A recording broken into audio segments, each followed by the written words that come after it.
The House of Representatives passed a measure on Friday automatically registering men aged 18 to 26 for selective service. It was part of the annual National Defense Authorization Act, or the NDAA, which sets out the U.S. government's military and national security priorities over the next fiscal year. While it hasn't been invoked in over half a century, it's mandatory for all male United States citizens to register for selective service, also known as the military draft, when they turn 18 years of age. Failure to register is classified as a felony and comes with a host of legal challenges. While there isn't currently a draft in place, Congress and the President can reinstate the draft and force male citizens to serve in the military in the event of a national emergency or war that all volunteer military cannot adequately support.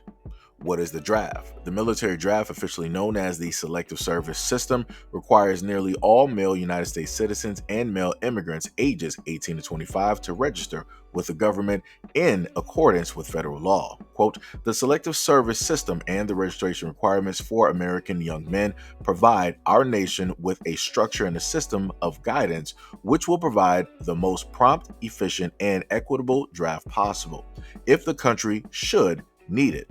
The Selective Service is a government bureau separate from the Defense of Defense. Who needs to register? Almost all men who are 18 to 25 years of age and that live in the United States must register for selective service. This includes United States citizens, U.S. born, dual citizens, and naturalized.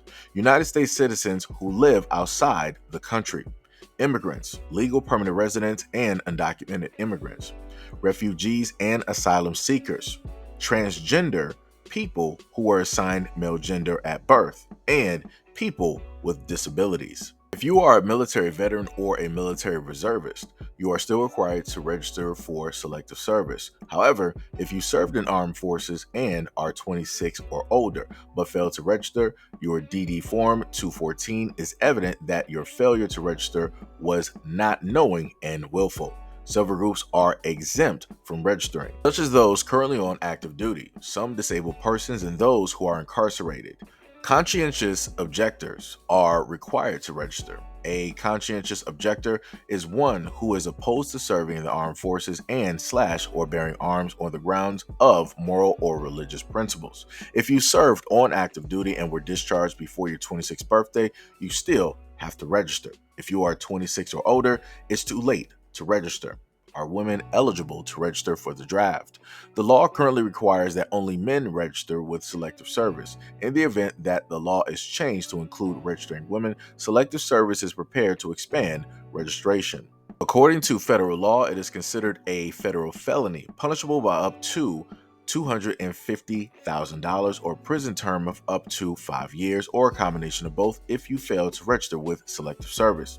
A felony conviction means you lose your right to vote and the right to own, possess, and use a firearm, among other things. To the selective service, the draft, if implemented, would have similarities to that of the Vietnam War. That means the selective service will most likely hold a draft lottery based on dates of birth. The number 1 would correspond on January 1st, 15th to January 15th, etc. Officials will draw numbers similar to drawing numbers for a lottery. If your birth date is the first one drawn, you are the first to be drafted. According to the Selective Service, if a draft were held today, those who are 20 years old or turning 20 during the year in which the numbers are drawn will be the first to go. Beginning January 1st of the year, an eligible male turns 21.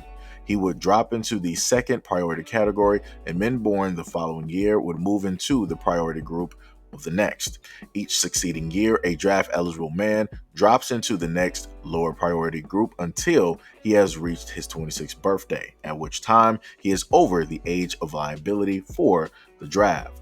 If you are drafted, will you automatically go into combat? It is important to note that even though someone is registered and their number is called, they may not be inducted automatically into the military. They may be eligible for deferment categories, might include married persons or college student. You may also be excluded for medical or psychological reasons, may declare yourself to conscientious objector, or may even be able to enlist in a specific branch or career field to avoid combat duty.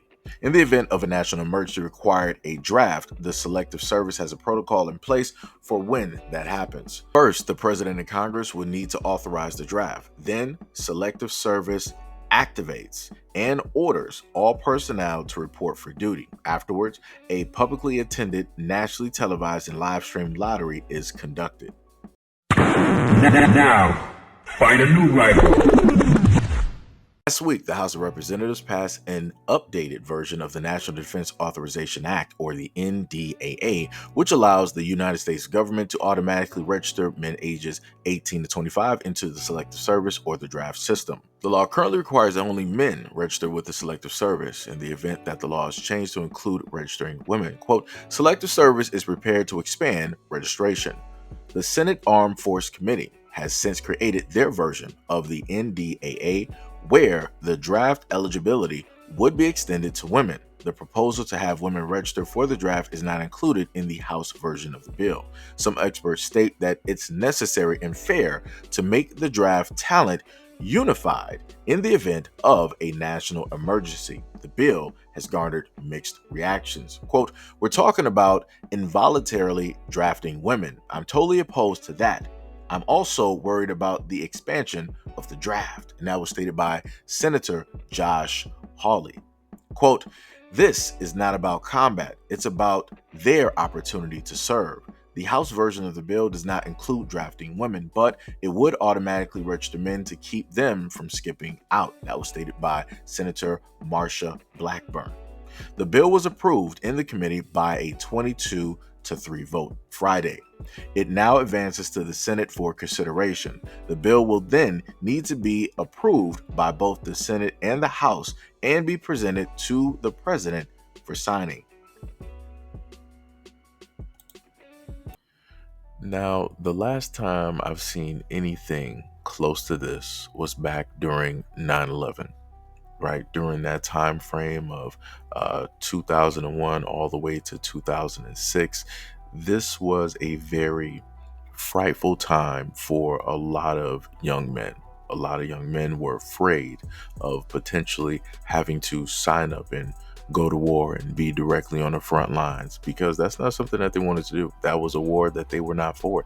That was a war that they did not want to be a part of. That was a war that they did not vote on.